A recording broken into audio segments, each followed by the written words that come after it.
Hello, good morning to you all. आप लोग कैसे हैं डियर स्टूडेंट्स? तो क्लास टेंथ की सबसे मच अवेटेड, जिसमें सारे बच्चे जो है परेशान हो जाते हैं, है ना। सारे तो नहीं कहूँगा, बहुत सारे बच्चे, मतलब मोस्ट ऑफ दी। अब यहाँ पे देखिए, तो चैप्टर 8 ट्रिग्नोमेट्री लेके आ रहा हूँ आज। इट्स वेरी इंटरेस्टिंग चैप्टर, है ना। बहुत सारे बच्चे कहते हैं सर ये समझ ही नहीं आता क्या है चैप्टर। तो समझ इसलिए नहीं आता आपको क्योंकि आप इसके कॉन्सेप्ट को समझते नहीं हो और डायरेक्ट चैप्टर के मतलब एक्सरसाइज बनाना शुरू करते हो। पहले है क्या ये चैप्टर, कहना क्या चाह रहा है, इसको समझे कैसे कैसे बनाएं, इसके फॉर्मूलाज को समझ लेते हैं, क्या करना चाहता है ये। तो इन सब चीज़ों पे यदि आप थोड़ा सा फोकस कर लें तो ये चैप्टर काफ़ी आसान है। और मैं मानता हूँ कि यदि पूरे क्लास टेंथ में कोई चैप्टर सबसे इंटरेस्टिंग और सबसे अच्छा है तो चैप्टर 8 ट्रिग्नो सबसे इंटरेस्टिंग यदि कोई सा है। So this is only the chapter. पूछिए क्यों। अब दो तीन पॉइंट यहाँ देखिए, ये एक ऐसा चैप्टर है, हालांकि इसकी क्लास टेंथ में शुरुआत हो रही है, it's the beginning of this chapter, और आगे चल के यदि कोई बच्चा मैथ्स कंटिन्यू करता है 11th 12th फर्दर ग्रेजुएशन, ये उसके साथ हमेशा होने वाला है। इट्स द बैकबोन कह सकते हैं, बहुत बड़ा रोल प्ले करेगा फर्दर। तो बेसिक कॉन्सेप्ट्स को एक्वायर करना is a very important duty to all, for all of you.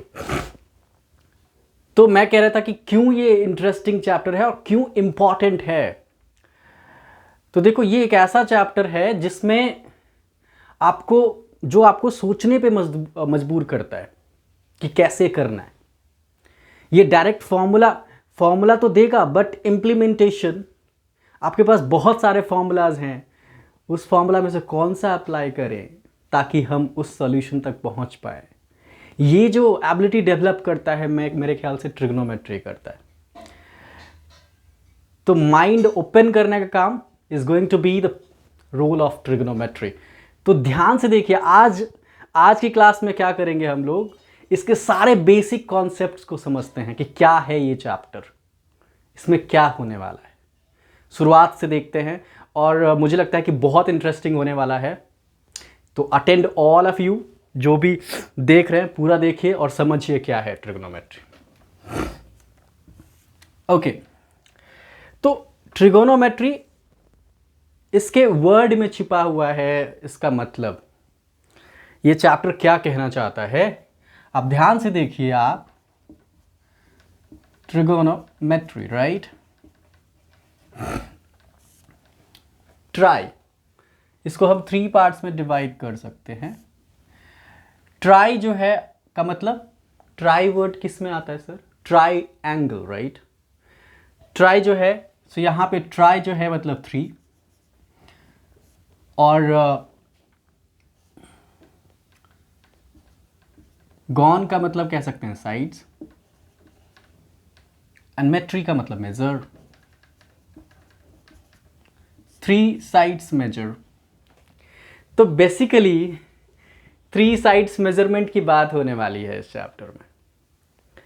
3 sides measurement मतलब ये ट्रायंगल, मतलब कि किसी ट्रायंगल में 3 साइड्स होती है तो उसको मेजर करना सीखना है। अब आप कहेंगे कि सर मेजर तो हम पहले भी करते आ रहे हैं, लाइक पाइथागोरस, मतलब लेंथ कितना है किसी भी ट्रायंगल का, पाइथागोरस से निकाल लिया हमने, है ना। और भी बहुत तरीके हैं मेजर करने के। तो यहां भी करना मेजरमेंट ही है, लेकिन तरीका थोड़ा बदलने वाला है। तरीका, the methods are going to be changed. What exactly it is going to be, will discuss that one. Actually trigonometry में हम रेशियोज को डिस्कस करेंगे, है ना। क्या रेशियो क्या वहां पे देखते हैं। एक्चुअली में जो मेजरमेंट होने वाली है ट्रायंगल की, वो होने वाली है एंगल एंड साइड के बेसिस पे, एंगल एंड। तो basically this chapter will show you the relations between the angles of the triangle and the sides of the triangle. तो चूंकि ये राइट एंगल ट्रायंगल है तो ऑब्वियसली ये एक्यूट एंगल का रेशियो दिखाने वाला है। Acute angle you must have aware of angle which are smaller than. तो कौन से ट्रायंगल को पढ़ेंगे इसमें? तो will definitely study the right angle triangle.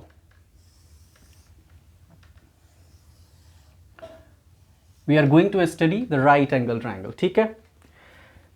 This is the right angle. Suppose the name of this triangle is A B and C. So these two angles are acute.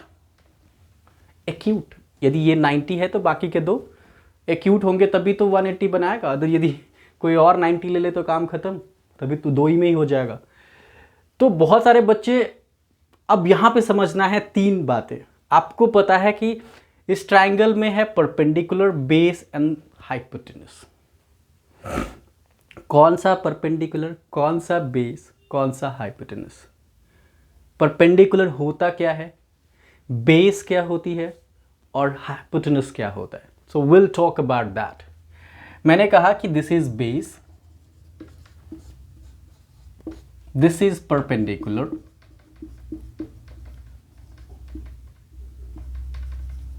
P, and this is hypotenuse, right?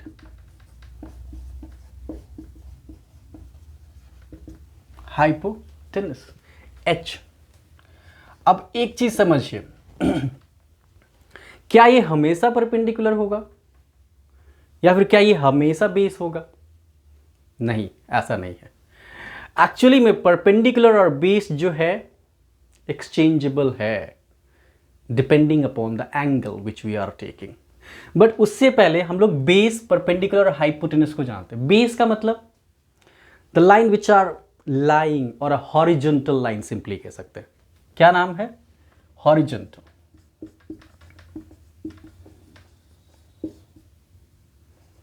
Horizontal. और ये जो perpendicular है कैसे समझेंगे इसको? इसको समझने के लिए एक वर्ड याद रखें, वर्टिकल। वर्टिकल, तो जो वर्टिकल हो, सीधा खड़ा हो, और जो लाइन हॉरिजॉन्टल यानी कि लेटा हुआ हो, है ना, तो उस तरीके से भी समझ सकते हैं। यदि और तरीका समझना है तो और तरीका, तो बेस यानी हॉरिजॉन्टल, परपेंडिकुलर वर्टिकल, और हाइपोटेन्यूस यहां पे फिक्स है, उसके लिए कोई टेंशन नहीं है। It's going to be always same, right. हमेशा हाइपोटेन्यूस जो है ये स्लैंट साइड होने वाली है, जो सबसे बड़ी साइड होगी ट्रायंगल की, ठीक है। अब एक चीज देखिए, बेस तो एक हॉरिजॉन्टल वर्ड से समझ आ रहा है, लेकिन कभी कभी कंफ्यूजिंग होता है। फिगर को यदि बेंड कर दे तो उसमें लगता नहीं है कि कौन सा हॉरिजॉन्टल कौन सा परपेंडिकुलर, है ना। तो उसको और दूसरे तरीके से समझने का एक तरीका है। यदि मान के चलिए हम यदि एंगल सी कंसीडर कर रहे हैं, दिस एंगल सी को यदि हम लेते हैं तो एंगल सी में देखिए कि आप उसके अलोंग साइड कौन सा लाइन है। अलोंग साइड मतलब अटैच्ड, कनेक्टेड। तो जो भी एंगल हमें लेना है उससे कनेक्टेड साइड आप कंसीडर कीजिए। अटैच्ड जो साइड है हमारा, उसके लिए वही लाइन होगा, हॉरिजॉन्टल होगा, that will be the base. I hope you are getting. हमें यदि एंगल सी लेनी है तो एंगल सी से आप देखिए दो लाइन कनेक्टेड है, एक तो ये हाइपोटेन्यूस वाली और दूसरी ये बीसी वाली। तो हाइपोटेन्यूस तो फिक्स है, आपको क्लियर पता है, तो दूसरा जो कनेक्टेड है दैट इज द बेस। यदि मान के चलिए एंगल ए लेना होता तो if we had to take the angle A, उस केस में देखिए फिर से दो लाइन कनेक्टेड है, ए सी एंड ए बी, है ना। तो ए सी फिर से हाइपोटेन्यूस है और ए बी क्या कहा मैंने, जो कनेक्टेड अलोंग साइड है, उससे के साथ जुड़ा हुआ है, you can simply say that it's a base. तो फिर परपेंडिकुलर क्या, एंगल के जस्ट अपोजिट वाली साइड, है ना। Side opposite to the angle will be perpendicular in this right angle triangle, you should know that. क्योंकि आप देखिए एंगल ए के अपोजिट में क्या है, बीसी, है ना। तो बीसी है तो कंफ्यूज नहीं होना है। अब यहां पे देखिए यदि हम बेस की बात करें तो इसको आप सिंपली हॉरिजॉन्टल लाइन कह सकते हैं, और इसके अलावा क्या कह सकते हैं कि side along side, along with angle, along with angles or connected with the angles. मैं सिंपल लैंग्वेज में समझाने के लिए बोल रहा हूं, वैसे तो और भी कुछ लिख सकते हैं. कनेक्टेड विद एंगल्स, समझ पा रहे हैं? क्योंकि दूसरी लाइन जो कनेक्टेड है वो तो फिक्स है कि हाइपोटेनस है, तो उसके अलावा जो कनेक्टेड है दैट्स तो बेस. अब परपेंडिकुलर के लिए क्या कहेंगे? परपेंडिकुलर के लिए कहेंगे side opposite to the angle, side opposite to the angle. ये चीज क्लियर हो रही है? बेस और बहुत बच्चे कंफ्यूज होते हैं बेस परपेंडिकुलर में, क्योंकि आपसे पूछ रहा होता है एंगल सी और आप बेस मान लेते हो ए बी को, या फिर पूछ रहा है एंगल ए, बेस मानते हो बी सी. देखते हैं कि फिगर में तो यही हॉरिजॉन्टल है, तब गलती करते हो आप. जो एंगल के यहां से रेलिवेंट करना है, आपको रिलेट करना है कि कौन सा एंगल पूछ रहा है हमें. If it is asking for angle A, तो फिर से चेक करिए कि उससे कनेक्टेड लाइन कौन सा है. Base is going to be that part, right? Horizontal उसके लिए ये हुआ, ना कि ये. ठीक है? क्योंकि फिगर को यदि हम ऐसे टिल्ट करें तो you will see that it is lying on the ground and that is what the base we have. और ये जो है इसके अपोजिट वाली लाइन है, so that's why we will call it as a perpendicular. कोई डाउट? ये angle आपसे पूछेगा नहीं, ये दोनों एक्यूट एंगल ही पूछता है. तो अब देखिए, अब इन्होंने क्या किया ट्रिग्नोमेट्री में कि इन ट्राइंगल के साइड्स को मेजर करना सीखेंगे, राइट? तो कैसे सीखेंगे? क्या पाइथागोरस के हेल्प से सीखेंगे? नहीं. इन्होंने एक नया तरीका डेवलप किया. तरीका क्या है कि आपको साइड और एंगल के रिलेशन के बेसिस पे करना है. बहुत बच्चे पूछते हैं सर ये जो हम लोग पढ़ रहे हैं इसका यूज कहां करेंगे, है ना? कोई तो यूज दिखता नहीं है. तो मैंने पहला तरीका तो ये बताया कि ये एक ऐसा चैप्टर है जो दिमाग को खोल के रख देगा. This is the first chapter, तो ऑब्वियसली पढ़िए. एक तो ये, और दूसरा इसका काफी यूज है, काफी. आप अभी मैं आपको एक एग्जांपल देता हूं. सपोज करिए आप दिल्ली के अंदर कुतुब मीनार देखने जा रहे हैं. कुतुब मीनार की यदि आपको हाइट पता करना हो, तो क्या इतना बड़ा इंची टेप लेके जाएंगे आप, या क्या लेके जाएंगे? मेजरमेंट टेप लेके जाएंगे आप उस हाइट को मेजर करने के लिए. तो यहां पे उन्होंने क्या किया कि सपोज करिए कि आप, ये आपका कुतुब मीनार है और आप इस पॉइंट पे खड़े हो, पॉइंट सी पे, ठीक है?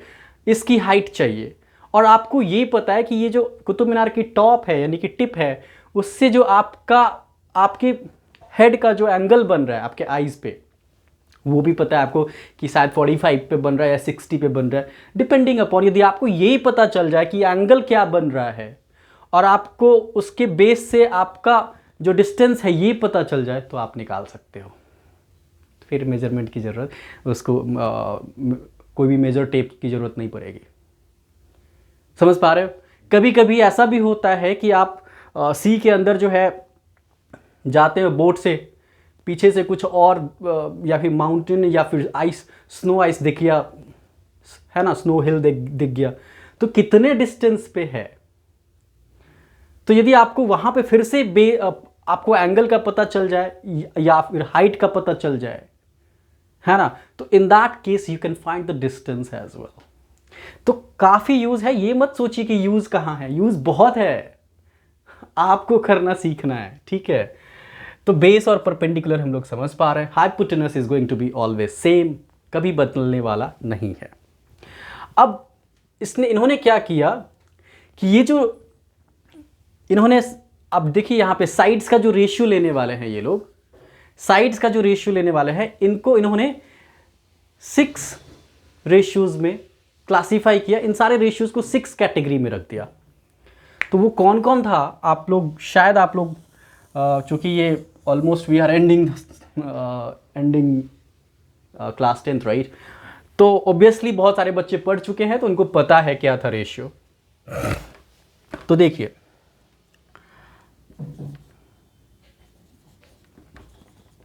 तो ratios actually was classified into 6 categories, and that was, the first one is sin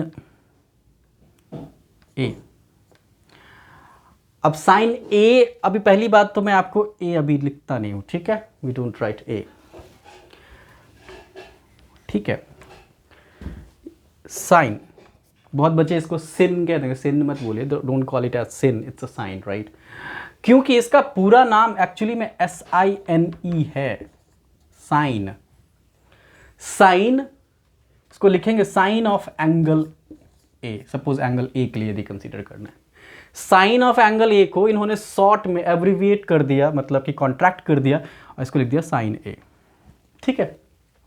इतना लंबा लिखने से just wrote like this, sine A।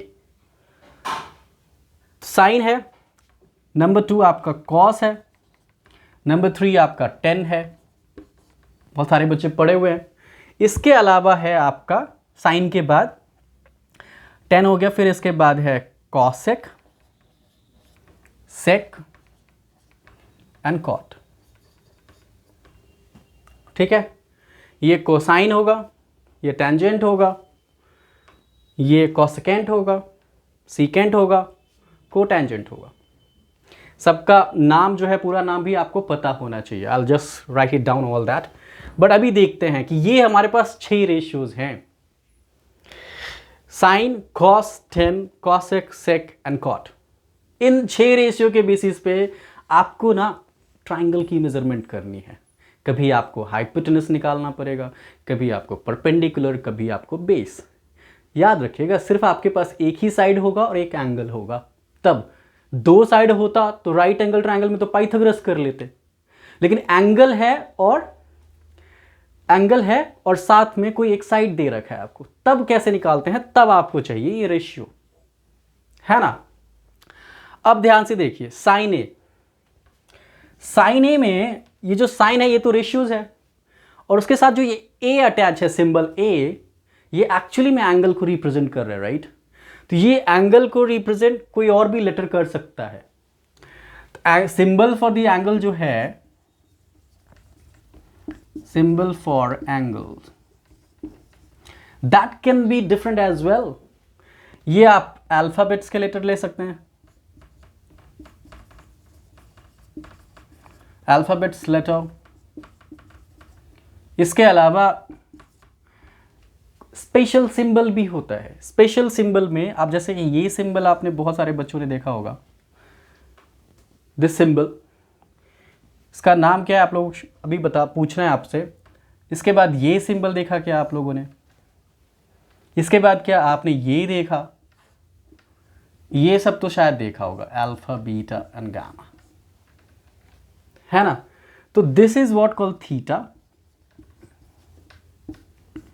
This is called phi, phi कहते हैं, phi. This is called lambda, ये तो पता है आपको, alpha. This is beta, this is gamma, ठीक है। तो ये स्पेशल सिंबल भी हो सकता है, एंगल को रिप्रेजेंट कर सकता है। Suppose this is written as theta, तो आपसे पूछ ले साइन थीटा की वैल्यू चाहिए, है ना। तो इस बात से आपको कंफ्यूज नहीं होना है कि वहां एंगल को किस सिंबल से या किस लेटर से रिप्रेजेंट किया है। किसी से भी करे कोई फर्क नहीं पड़ता, आपका हर केस में सेम फॉर्मूला, सेम आइडेंटिटी होने वाली है। बहुत बच्चे परेशान इस बात को लेकर के होते हैं कि उन्होंने पढ़ा है साइन थीटा और क्वेश्चन में आ गया साइन फाई, या फिर साइन अल्फा, या साइन ए, साइन बी। तो मेरे भैया कुछ नहीं, क्यों डर रहे हो आप इससे? कोई सा भी सिंबल दे रखा है, क्वेश्चन पता है आपको, you can do like that. बस इतना ध्यान रखिए, क्वेश्चन में जो सिंबल दिया वही यूज कर, क्योंकि ये एक सिंबल है to represent the angle, angle को रिप्रेजेंट करने का ये तरीका, ठीक है। अब यहां पे तो ये जो 6 रेशियो है क्या है, और इनका आपस में रिलेशन बहुत ही इंटरेस्टिंग है। अच्छा, बहुत बच्चे कहते हैं सर ये फॉर्मूला याद कैसे रखें यार, याद कैसे रखें? तो मैं आपको ऐसे ऐसे ट्रिक बताऊंगा, it's going to be a very interesting. कुछ नहीं करना है, सिर्फ एक दो का याद रखिए, बाकी सब आसानी से अपने आप होता जाएगा। ठीक है, तो चलिए थोड़ा डिटेल में देखते हैं अब आप इन सारे रेशियोज को। Let's talk about the ratios what we have gone through. ठीक है, अब एक चीज बताइए, लेट्स से वन थिंग, कि मान के चलिए ये जो साइन ए लिखा हुआ है, क्या साइन और ए का ये प्रोडक्ट है? क्या इसने साइन और ए को मल्टीप्लाई कर दिया? Is it like this? Sine और ए मल्टीप्लाई करके लिखा हुआ है। Is it the product of sine और ए? बहुत बच्चे कंफ्यूज, सर हाँ लिखा तो वैसे ही है साइन और ए, साइन और ए के बीच में कोई सिंबल नहीं है तो मतलब मल्टीप्लाई है, मल्टीप्लाई कर दिया इसको। तो ऐसा कुछ नहीं है। यदि आप साइन और ए को हटा देंगे तो एक्चुअली इसका कोई मतलब ही नहीं निकलेगा। साइन और ए को मल्टीप्लाई करके नहीं बनाया, ये एक्चुअली रिप्रेजेंटेशन का तरीका है। मैंने कहा ना कि एक रिलेशन है between the trigonometric ratios is the relation between the sides and the acute angle है। तो साइन द रेशियो और ये एंगल, ठीक है, इसको लिखने का तरीका है। This is the way of writing. तो ऐसा यदि आप इसको प्रोडक्ट समझ रहे हैं तो गलत कर रहे हैं। ठीक है, अब मैं आपको थोड़ा जो है रिलेशन दिखाता हूं। Sine a, cos a, tan a, cosec a, sec a, cot a. तो सबसे इंटरेस्टिंग बात, आपको आधा आपका जो है दिमाग अभी जो है शांत हो जाएगा कि स्टार्टिंग की जो ये तीनों दिख रहा है आपको are the reciprocal of the bottom, या फिर कह सकते हैं कि ये जो लास्ट के थ्री दिख रहा है रेसिप्रोकल ऑफ द फर्स्ट, एक दूसरे के रेसिप्रोकल है, उल्टा है। मतलब sine a is the reciprocal of cosec, cosec a is the reciprocal of sec. Similarly cos a is the reciprocal of and sec a is the reciprocal of cos, tan is the reciprocal of cot and cot is the reciprocal of tan। Understanding, ये बात समझ आ रहा है? इसका मतलब ये हुआ कि यदि आपको साइन ए का कोई भी फॉर्मूला पता है, कॉसेक ए निकालनी है, उल्टा कर दीजिए। साइन ए की यदि वैल्यू 3/4 है तो cosec a 4/3। You only need to reciprocal that. यदि आपको इसका रेशियो पता है कि साइन ए कौन से दो साइड का रेशियो होता है, तो फिर कॉसेक ए याद करने की जरूरत नहीं है। तो मतलब आप इस पूरे चैप्टर में ये समझ लो कि ये तीन याद करने की जरूरत नहीं है। You do not need to remember this part. सिर्फ आपको साइन कॉस टेन याद रखना है।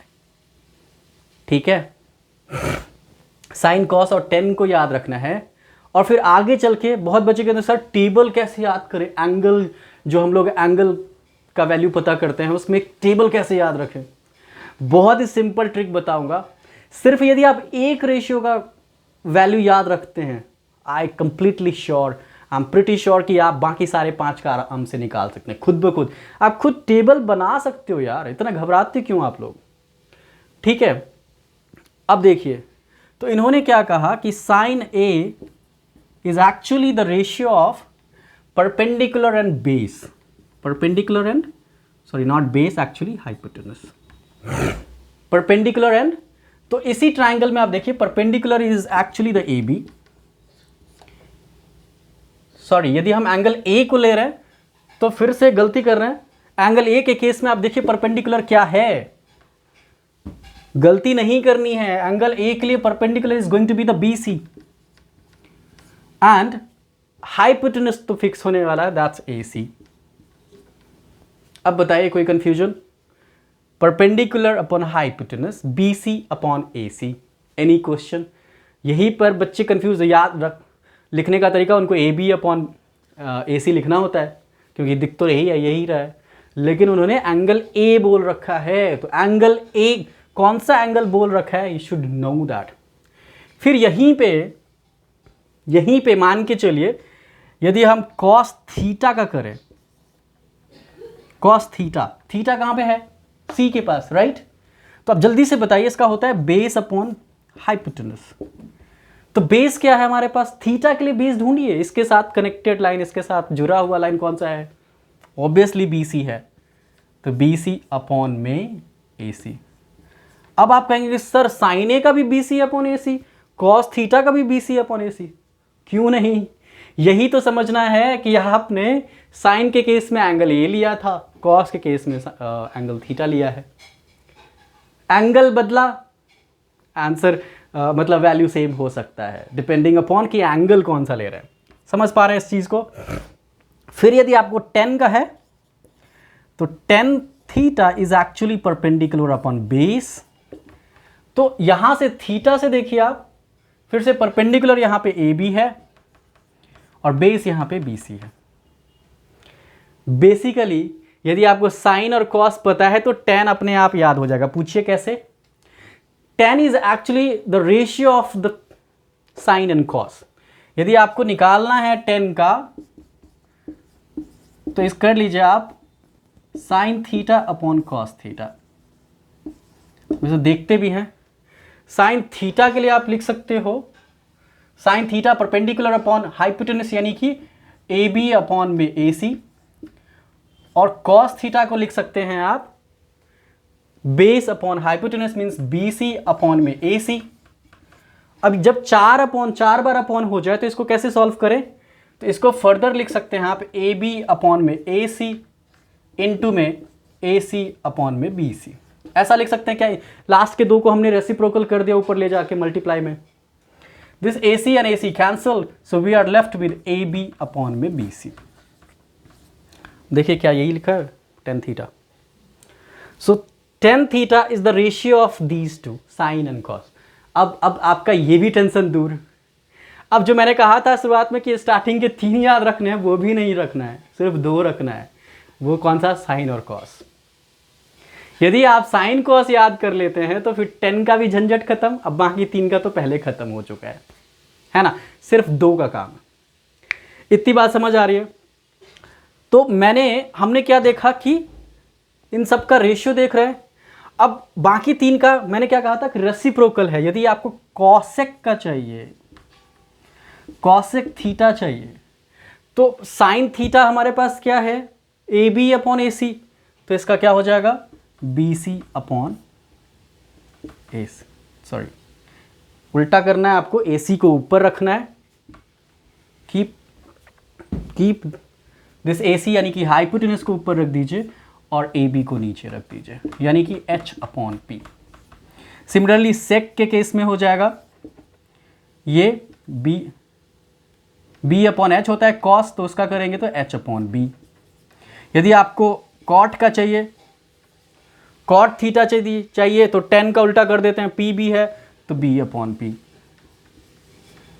तो मैंने क्या कहा कि you only need to learn the 2, remaining 4 you can easily find out by the trick what I have said. Sine cos पता है, डिवाइड कर लीजिए, 10 आ गया। साइन कॉस 10 पता चल गया, रेसिप्रोकल कर लीजिए, बाकी के 3 पता चल गए। वैसे बहुत सारे बच्चे जो है इसको याद करने का ट्रिक ढूंढते हैं, है ना? बहुत सारे बच्चे याद करने का ट्रिक ढूंढते हैं कि सर कोई ऐसा ट्रिक बता दो ताकि जो है इसको हम आसानी से याद रखें। तो बहुत सारे बच्चे सेंटेंस में याद करते हैं। किस में याद करते हैं? सेंटेंस बना के अपनी तरफ से कोई कुछ भी बना लिया, है ना? एक हमारे टाइम पे बहुत फेमस था, मेरे टाइम पे, तो वो क्या था आपको बताइए, ये हमारे पास PH है, ये BH है और ये PB है ना? तो आपको क्या करना है? क्या करते थे बच्चे? क्या करते थे खुराफात लोग? इसको कहते थे पंडित भोले प्रसाद। ऊपर का PBP, देखिए P हो गया साइन में सबसे ऊपर न्यूमरेटर, B हो गया कॉस में, और ये हो गया 10 में जो है फिर से P हो गया। तो पंडित भोले प्रसाद, और नीचे का हर हर भोले HHB, है ना? तो ये याद करने का तरीका था एक, मतलब बच्चों का। तो ऐसे ही फनी आप कुछ भी बना लो, है ना? PBP HHB, पंडित भोले प्रसाद, हर हर भोले। तो this is the way of just learning. ऐसा कोई वो नहीं है कि क्या इसी से होगा, नहीं जी। मैंने तो बताया कि 2 याद कीजिए, बाकी के 4 का तो खात्मा है। तो समझ पा रहे हैं? I hope you all are getting right trigonometric ratios. Okay, अब यूज भी समझ आ रहा है कि कहाँ करना है। जब आपके पास एक एंगल दे रखा हो और कोई एक साइड दे रखा हो, उस केस में यदि आप बाकी के साइड्स को निकालना है, और पाइथागोरस के बारे में आप लोगों को शायद पता है, यदि नहीं पता है तो आपको पता रखना चाहिए, ठीक है। पाइथागोरस थ्योरम जो थी, पाइथागोरस है ना, उन्होंने कहा कि दे सेड यदि आपके पास दो साइड है राइट एंगल ट्राइंगल में तो तीसरा पता कर सकते हैं। वैसे उन्होंने रिलेशन क्या दिखाया था पाइथागोरस में, क्लास 10th में पाइथागोरस थ्योरम भी है, चैप्टर 6 की बात कर रहा हूं, ट्राइंगल। हालांकि इस बार उसको गायब कर दिया सीबीएसई ने, दुख होता है, बहुत इंटरेस्टिंग पार्ट था वो, क्यों हटा दिया उसको। बट ठीक है, बच्चों खुश हैं, बच्चे तो बहुत मौज कर रहे हैं कि सर ट्राइंगल बहुत गायब हो गया, मेरे हेडेक था वो सर चैप्टर, थोड़ा सा बचा है, बस करना है कुछ नहीं, बस सिमिलैरिटी को रख दिया है, बाकी बीपीटी थ्योरम और बाकी सबको हटा दिया। तो पाइथागोरस ने क्या कहा, पाइथागोरस कह रहा था कि square of the longest side of a triangle, of a right triangle specially, तो लॉन्गेस्ट यहां पे क्या, hypotenuse, right. Square of longest side of the right triangle is actually equal to the square of the sum of the square of other two sides। ये उसका statement था, मतलब कि जो सबसे बड़ी साइड का स्क्वायर करे वो इक्वल हो जाएगा बाकी के दो साइड के स्क्वायर के सम के बराबर। In the sense h square मतलब hypotenuse square is actually equal to perpendicular square plus base square. अब ये मुझे बताने कि इसको ये आया कैसे ना, चैप्टर 6 यदि इस बार होता तो उसको ज़रूर डिस्कस करते, अगली बार तो होगा, पक्का करने वाला है। ये कैसे प्रूव हुआ है, ये आया कैसे, विल जस्ट अभी इस पे बात करने की ज़रूरत नहीं है मेरे ख्याल से। H square equals to p square plus b square, I hope you know this. तो इसमें क्या होगा, आपके पास दो पता होगा, तीसरा निकालना है ना। मान के चलिए आपने क्या किया, आपके पास बेस पता चल गया, हाइपोटेनस पता चल गया, ये निकालने के लिए ये पे जाइए, यदि ये नहीं जाना है तो इससे भी जा सकते हैं रेशियो के बेसिस पे। अब आपके पास बहुत सारे ऑप्शंस हैं, जो भी आप यूज़ करना चाहते हो कर लो, है ना। तो ये है आपका ट्रिग्नोमेट्रिक रेशियोज, ये रेशियो के बेसिस पे रेशियो। तो ट्रिग्नोमेट्रिक रेशियोज में क्या हो रहा है, it is the relations between the sides of the right triangle along with and the acute angle. Getting the point? ठीक है। अब इसके बाद जो है, मान के चलिए हमारे पास एंगल दे दे, है ना, हमारे पास क्या दे दे, एंगल दे दे। आप लोगों ने याद किया होगा, शायद याद किया होगा कि sine 0 0, sine 30 1/2, sine 45 1/√2, sine 60 √3/2, sine 90, है ना 1। तो आपने सब याद कर लिया है, याद तो किया है, लेकिन बहुत बच्चे, क्या आपने सोचा कि वो वैल्यू आया कैसे, how did we get that values. तो वो कैसे आया ना, उस पर भी डिटेल में बात करेंगे उसका। आप यदि बुक्स को ध्यान से पढ़े तो उसमें पूरा एलैबोरेट किया हुआ है कि कोई भी साइन का वैल्यू 45 में 1/√2 कैसे हो सकता है, या 10 में 45 में 1 कैसे हो गया। तो दिस ऑल कैसे हुआ इसकी भी बात करेंगे, ठीक है। इसको हम प्रूफ करके, मतलब आपको एक पूरा एलैबोरेट करके दिखाऊंगा कि कैसे कोई भी वैल्यू होता है। और रही बात याद करने की, तो उसके लिए मैं बहुत सिंपल ट्रिक निकालने वाला हूं। सिर्फ मैं आपको टेबल के लिए बता दूं कि यदि आपको साइन याद हो गया ना, if you learn the sine part only, the remaining 5 you are going to just make it by yourself, खुद से बन जाएगा। समझ पा रहे मेरी बात। तो ट्रिग्नोमेट्री का ये पहला पार्ट, इसमें मैंने रेशियोज को डिस्कस किया। इसका दूसरा पार्ट भी बनाऊंगा जो बेसिक कॉन्सेप्ट की बात करें, तो उसमें आइडेंटिटीज को डिस्कस करेंगे और टेबल को डिस्कस करेंगे, ठीक है। क्योंकि बच्चे कंफ्यूज होते हैं इसमें, तो चलो ठीक है समझ भी लेते हैं। ट्राइंगल वाले मतलब रेशियो क्या नाम है, एंगल की जो वैल्यूज होते हैं उसमें वो समझ भी लेते हैं कि पुट करना है सर, वैल्यू पुट करना है, याद कर लो, पुट कर दो, आंसर आ जाएगा। बच्चे जो फंसते हैं वो है आइडेंटिटीज, ट्रिग्नोमेट्रिक आइडेंटिटीज जो है हमारे पास, उसमें बहुत सारे बच्चों के दिमाग उड़ जाते हैं क्योंकि उनको नहीं पता कि इंप्लीमेंट कैसे करना है ना। ये तो बात ऐसी हो गई कि आपके सामने 4 रास्ते रखे हुए हैं, है ना, और आपको पता ही नहीं है कि कौन से रास्ते से चलें। ऑप्शन आपके पास बहुत है, एक ही। अब जैसे sine square plus cos square theta, ये 1 होता है ना। Sine theta into cosec theta, ये भी 1 होता है। Cos theta into sec theta, ये भी 1 होता है। टेन इंटू कॉट, ये भी 1 होता है। तो अब बात ये है कि भाई 1 के लिए क्वेश्चन में 1 है, उसके बदले में कौन सी आइडेंटिटी पुट करें, यहां पे बच्चे अटक जाते हैं, इम्प्लीमेंट करने में जो है पीछे रह जाते हैं। तो उसको मैं बहुत ही डिटेल में एलैबोरेट करूंगा। आप लोग मेरे साथ बने रहिए, क्लास को अटेंड करते रहिए। मैं ज़्यादा लंबा खींचूंगा नहीं, शायद बोरिंग ना लगे, ठीक है। In the next video of the same trigonometry part will be discussing the remaining concept of this chapter. So thank you, bye bye for today.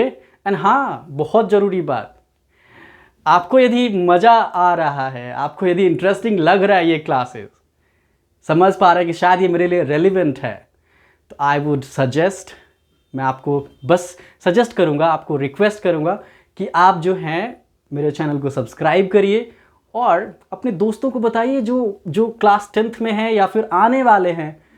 Class 9th की भी क्लास होती है, वो भी आप उन सबको भी जो है बता सकते हैं मेरे बारे में, मेरे चैनल के बारे में, और यहाँ पे आसानी से पढ़ सकते हैं। आपके मैथ से रिलेटेड हर तरह की वो परेशानियाँ जो आप झेलते हो, it's not going to remain further, आगे नहीं रहने वाला है। So thank you for today, let's meet you in the next video. Thank you, bye bye.